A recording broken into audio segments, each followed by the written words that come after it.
মা আমি আসছি তাহলে, আমি রান্না বান্না সব করে রেখেছি, আপনি সময় মতো খেয়ে নেবেন। আসছি।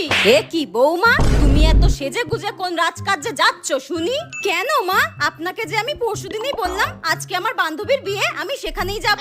হ্যাঁ কয়েছো, কিন্তু আমি হ্যাঁ বা না কোনো উত্তর দিয়েছি? হ্যাঁ কিন্তু মা আপনি তো নাও করেননি। আমি কিন্তু একবার বারণ করেছি, যদি যাওয়ারই হয় তাহলে একেবারে তলপি তলপা গুছিয়ে নাও, একেবারে বাপের বাড়ি চলে যাও, ওখানে যা ইচ্ছা করবে চলে যাও। মনে হচ্ছে শাশুড়িটাকে।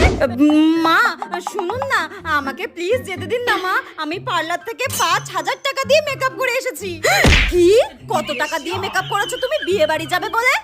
এই রে কেলেঙ্কারি করে ফেললাম মনে হচ্ছে। না না না 5,000 না, 50 টাকা 50 টাকা 50 টাকা দিয়ে এসেছি। ঠিকই করেছো, যা দেখতে তোমায় মেকআপ ছাড়া তো এতটুকু সুন্দর লাগে না। শাশুড়ির বাচ্চা শাশুড়ি, মনে হচ্ছে গলা টিপে একেবারে মেরে দিই।